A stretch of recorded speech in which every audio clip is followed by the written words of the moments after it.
We start in Argentina, where it's looking increasingly unlikely that the Senate will pass the abortion bill.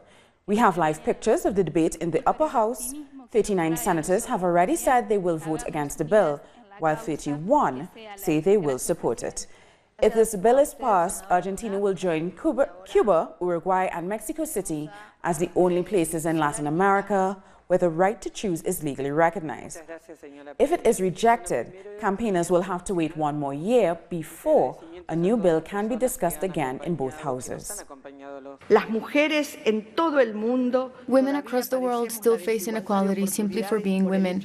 I won't stop saying this. I'm not in favor of abortion. I'm in favor of the legalization of abortion. It's not only about words, it's a political and ideological stance. Today, the seat I'm filling does not belong to me. This seat belongs to all women who have fought for this and for many other rights. The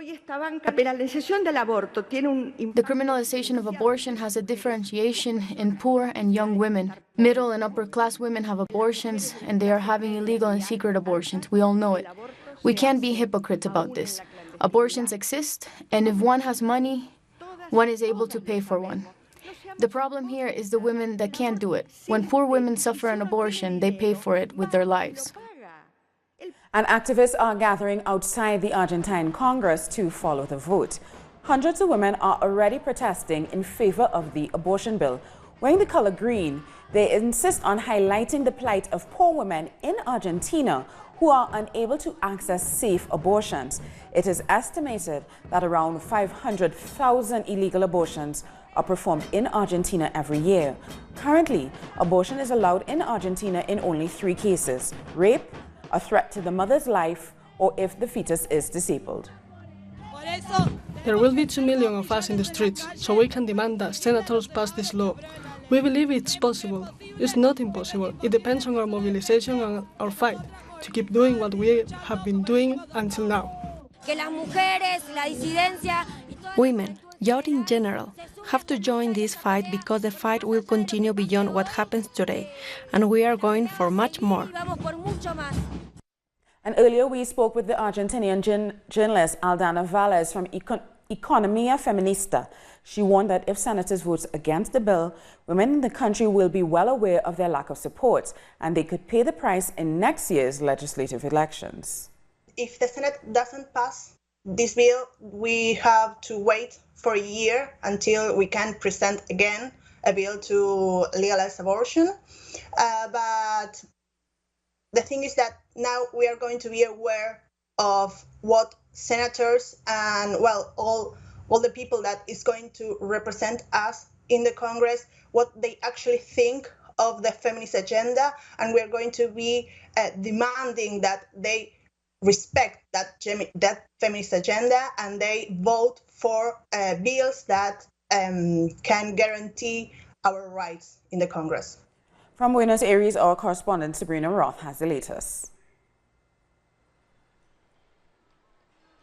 The debate in the Senate began at about 10:30 on the law on the voluntary interruption of pregnancy. The bill was already passed by the lower house on June 14th. The prospects are not good for the bill. 39 senators have said they will vote against, 31 in favor, 1 will abstain, and another is absent. So it seems it will be rejected. Nonetheless, there is a party going on in the streets here behind me. There's a sea of green with thousands of people with their green scarves and green clothes, and they're going to continue demanding that legal abortions become law. It's a debate between legal abortions and backstreet abortions. We should remember that last weekend in Santiago del Estero, a young woman died as a result of a backstreet abortion.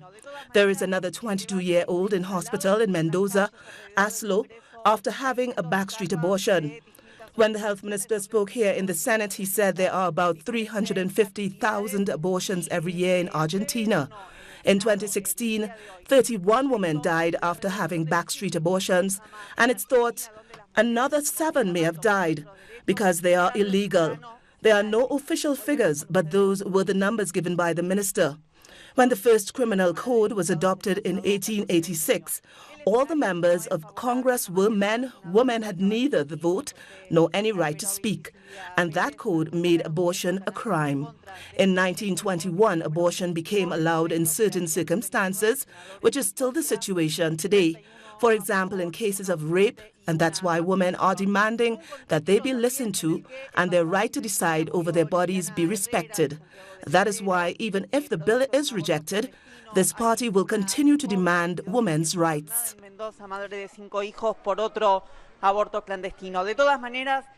The Argentine social leader Milagros Sala was transferred to the General Güemes federal prison on Tuesday. The judge in the case declared that maximum security measures must be taken both for Sala's transfer and for any legal proceedings that Sala attends. The Committee for the Freedom of Milagros Sala has said that the decision to transfer Sala is arbitrary and contrary to the provisions by the Inter-American Court of Human Rights and the Supreme Court of Justice. Sala has been detained since January 2016 and was recently found unconscious while in detention. Venezuela's National Constituent Assembly is holding a session to discuss lifting the parliamentary immunity of lawmakers who have been implicated in the assassination plot against President Nicolas Maduro. The session comes after at least 2 members of the National Assembly were named for their involvement in the attack from the Primera Justica party, the political party of Henrique Capriles. One of those lawmakers, Juan Requesens, was arrested by the Venezuelan intelligence service SEBEN for his alleged role in the assassination plot. Requesens is said to be among the people who financed the attack and was identified alongside another opposition leader, Julio Borges, in an audio conversation between the suspects. Juan Carlos Montasteros indicated that Requesens helped him to move to Colombia for the training required. Requesens had previously been accused of playing a leading role in the guerrilla violence of 2017. President Nicolas Maduro revealed evidence incriminating a number of people linked to the Colombian government and with ties to the United States in the attempted assassination which was carried out on Saturday. President Maduro provided a step-by-step timeline of the events leading up to and during the attack.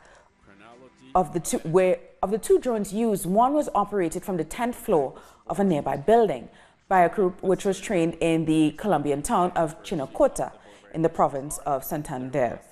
Maduro said that the perpetrators had carried out observations of prior parade events but did not launch the attacks because of the lack of preparation.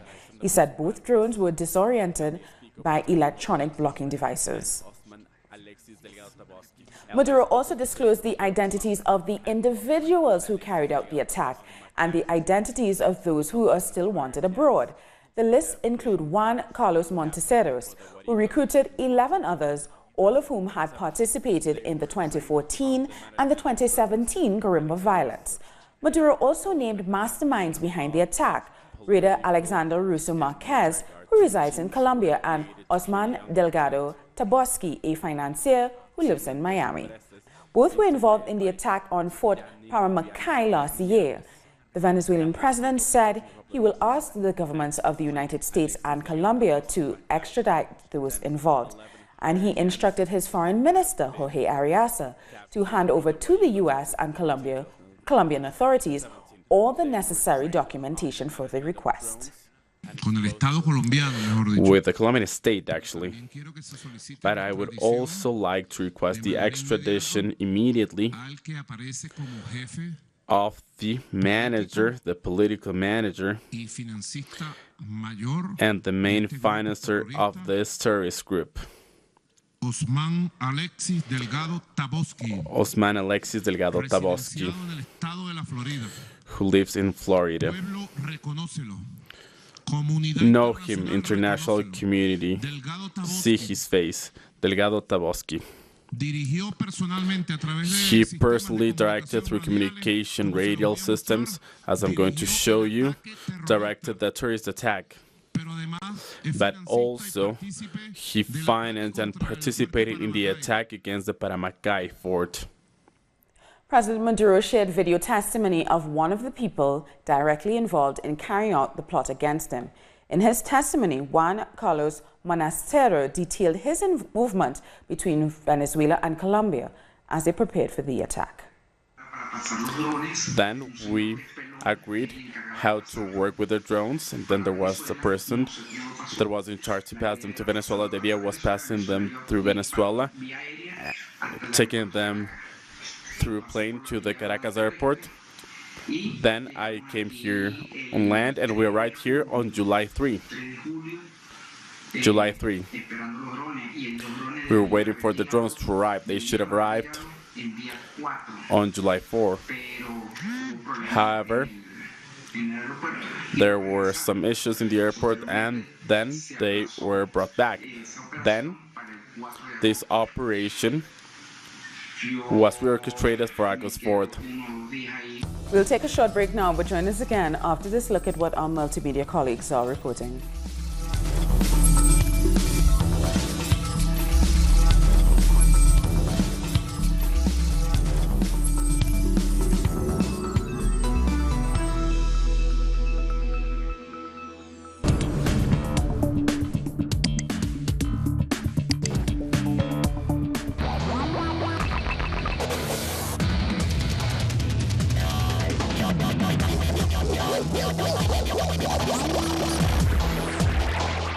No podrán con nuestro presidente, no podrán contra el pueblo, no podrán contra la revolución bolivariana, porque estamos despiertos, estamos con una conciencia cada día más abierta, más despierta, más contentos, ¿verdad?, por lo que estamos viviendo, y que bueno, pues nosotros condenamos rotundamente todo lo que pasó con nuestro presidente.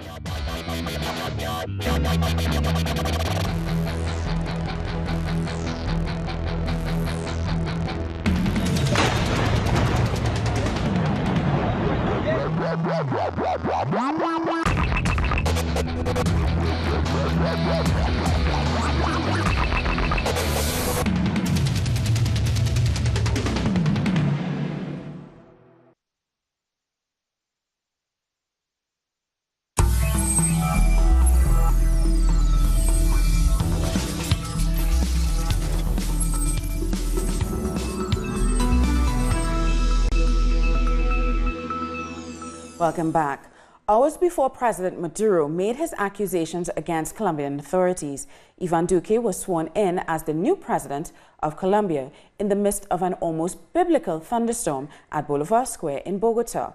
Heads of state and dignitaries from across Latin America arrived in Bogota for the inauguration. President Sebastián Piñera of Chile, Mauricio Macri of Argentina, and Evo Morales of Bolivia were welcomed by a Colombian military guard of honor. After taking the oath, Duque repeated his campaign promise to review and modify Colombia's peace process. We will establish corrective measures to ensure that the victims get the truth, get proportionate justice and effective compensation, so that it is not repeated in any other part of the country. We will also correct the structural failures that have become evident in the peace deal's implementation. También corregiremos las fallas estructurales.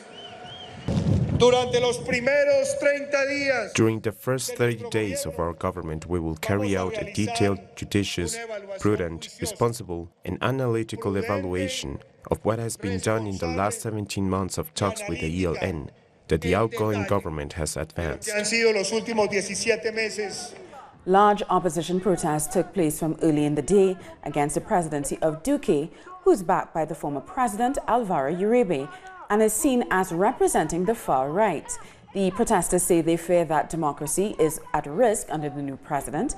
They also believe Duque, who succeeded Juan Manuel Santos, would undo the peace deal reached with the FARC, which ended decades of conflict in the country. Duque's far-right brand rhetoric has increased tension and rocked already fragile relations within the group. Protests were also held around the world to denounce the recent killings of social leaders in Colombia. The protests were organized by the International Agenda for Peace. In London, demonstrators said the state of Colombia has an obligation to protect social leaders, which would resolve this humanitarian crisis. They also demanded that the murders be stopped. People in the protests held photographs of murdered social leaders. El Estado se ha negado sistemáticamente. The state has systematically declined to offer security to farmers, social leaders, women that represent their communities, fishermen and campesinos. The crisis is huge, and we can say that the defenders of human rights and social leaders are all by themselves and they are being killed. This government that takes position today in Colombia has the responsibility to complete the peace process and save Colombia from an indefinite war, and stop taking Colombia into chaos, violence, and humanitarian crisis. And after almost 5 hours of debate, Ecuador's National Assembly ratified President Lenin Moreno's veto of the Productive Development Law. Denise Herrera reports. The National Assembly has passed the non-binding veto of the Productive Development Law brought by President Lenin Moreno. Back on July 18, he presented 66 objections to the bill, which had been approved on July 21st. It then went into the hands of the Economic Development Commission before being ratified on Tuesday. In technical terms, it doesn't have a general vision of national development. Some assemblymen defending benefits in this law say that it is possible to save parts, but no, the law as a whole. Several lawmakers rejected the new changes. They have insisted that the law benefits very few people, and they also continue to question its illegality. The investment is going to fall. The national production, the domestic consumption of the families will fall. This law legalized contraband. They say they will be able to fix the part of the law that deals with irregularities in customs, but really what they are saying is, smuggle what you can, and if you find them, we will be able to fix it. The National Assembly passed 3 sections by 90 votes. They didn't pass the suggestions sent by the executive related to small business issues and public debt. The law has 3 major elements. One is expected a reimbursement of $600 million with the contribution of those who accept the referral. In 2 years, that could rise to $700 million. En el total, en los 2 años se espera sobre los $700 millones. Reconocer todas las partes positivas que tiene esta ley. Recognize the positive parts of the law as it is in the agricultural sector, which has been what motivated me to vote in favor. For example, the tax on agricultural inputs will be removed. La eliminación del IVA a los insumos agropecuarios. According to the government, the bill seeks to promote productive development, attraction of investment, employment, and stability. The National Assembly announced the bill will have to be applied in 18 days. Denise Herrera, Telesur, Ecuador. The Supreme Court in Chile has sentenced 23 former members of the security forces who worked during the dictatorship of Augusto Pinochet. They are linked to 2 cases of political kidnapping in 1974. The victims who disappeared were 2 college students, 21-year-old Maria Cristina Lopez Stewart and 25-year-old Alvaro Vallejos Villagran. According to witnesses, they were also tortured. Along with the 23 officers, a former member of Colonia Dignidad has also been found guilty. They are known as Listening Forums for Peace and National Reconciliation. It's an initiative started in Mexico by Andrés Manuel López Obrador, the winner of the presidential elections on July 1st. The murder of her daughter Alejandra in 2001 completely transformed Norma Andrade's life. She became an activist and defender of the rights of mothers and family members of victims of femicide and disappearance in the city of Juárez. As a mother, the only thing I want is for them to solve my daughter's murder, for justice, to know the truth of why things happened and what really happened, and unfortunately, that need for justice turned into a fight. Murders committed against women is part of the face of the violence. In some cases, entire communities have been abandoned. More than 50% ran away or have been murdered. They have also just disappeared. Justice must be served. It was precisely in that northern area of the Mexican territory where President-elect of Mexico, Andrés Manuel López Obrador, began the forums for peace and national reconciliation. Let us all make the commitment that we're going to develop a plan to guarantee peace in the country. We are going to be consulting constantly. I will start to travel all over Mexico again. There will be 18 meetings in different states of Mexico, in which state authorities, civil and family organizations of victims will participate. We are aware of the difficulty to bring together victims of different types of crime and human rights violations. We also understand that approaching these forums is not easy for many victims who fear reopening wounds, but also fear for their security. More than 31,000 murders were recorded last year, according to the National Statistics, Geography and Computer Institute. There is a sum of factors, and it's a very long process. One is the theme of a security strategy that is a repetition of actions of force. In other words, the use of the armed forces, militarization of the security. The unresolved issues in the matter of security include the stopping the disappearance phenomenon, which are more than 37,000 cases up to today. Among them, the forced disappearance of 43 students of Ayotzinapa, whose parents demand truth and justice after 4 years. The Puerto Rican independence leader Oscar Lopez Rivera has been released after spending several hours in detention at an airport in Panama. Lopez Rivera has now arrived in Bolivia, where he was traveling to participate in the international seminar, America in Dispute. The authorities in Panama had threatened to deport him to Puerto Rico, even though he had a valid passport and had served his political sentence in a U.S. prison. Social movements criticized his arbitrary detention. India has ratified an extradition law to include Antigua and Barbuda, presumably to begin the extradition request for an Indian businessman who was given citizenship under the Citizenship by Investment program.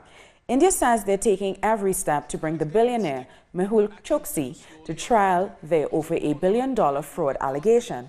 Mehul Choksi is wanted in connection with an alleged US $2.1 billion fraud scandal known in his home country as the Punjab National Bank fraud case.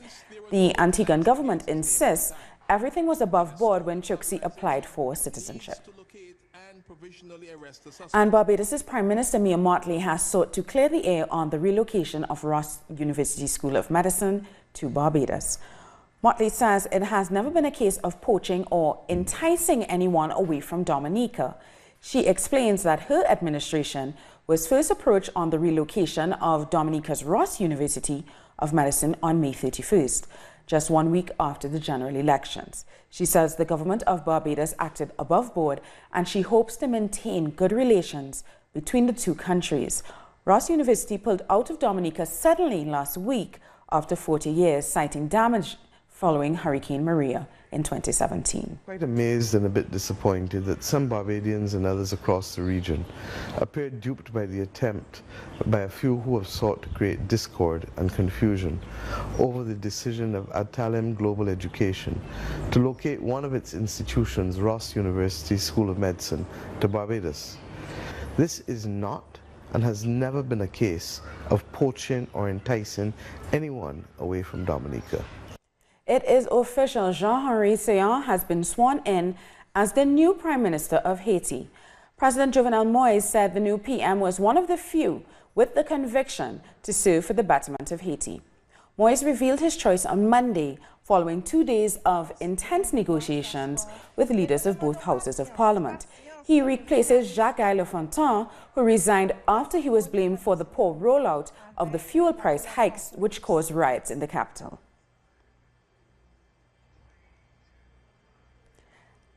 And China has announced it will impose an additional tariff of 25% on $16 billion worth of goods from the United States in retaliation to the tariff hikes enforced by the Trump administration. The Customs Tariff Commission of the Chinese State Council confirmed the news on Wednesday. They said that the tariffs will take effect from the 23rd of August. It is the latest move in an escalating trade war between the two countries. And the U.S. Senate Intelligence Committee calls the editor on the WikiLeaks founder, Julian Assange, to testify. So they're calling Julian Assange to testify. They sent a letter delivered via the U.S. Embassy in London. The request forms part of the investigation into the so-called collusion between the Russian government and the Trump campaign in 2016. The letter reads in part, as part of the inquiry, the committee requests that you make yourself available for a close interview with bipartisan committee staff in a mutually agreeable time and location. WikiLeaks' legal team say they are considering the offer, but conditions must conform to a high ethical standard.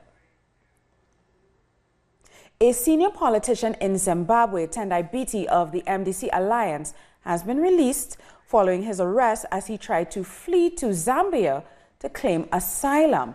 His lawyer confirmed that Tendai will continue to seek asylum.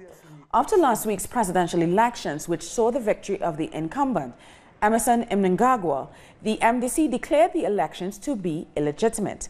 Tendai was accused of inciting violence in the protests that broke out in the aftermath of the elections. And now we bring you headlines from around the world. The Gay Games 2018 on Wednesday, in which LGBT synchronized swimming teams from across the world came together.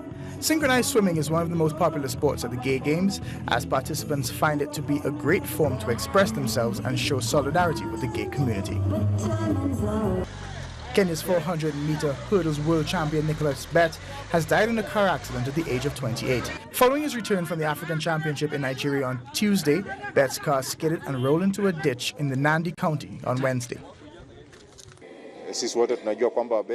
We all know Bett was from Asaba, and we were together with him when he was representing Kenya in the African Championship. A day after his return to Kenya, we have lost him, and as a residents of Eldoret, we are all in pain. From the athletes to officials who are here, and we are passing our condolences to the family. The Iraqi Prime Minister has announced that while he doesn't support the reimposed sanctions on Iran by the United States, he will abide by them in the interest of his country and people. His statement comes at a time when he faces growing civil unrest in Basra at the lack of basic services and a water crisis. And that brings us to the end of this newscast. For these and many other stories, you can find them on our website at tv.net/English. And join us on social media, Facebook, Twitter, and Instagram. For Talisio English, I'm Sonia Gray. Thank you for watching.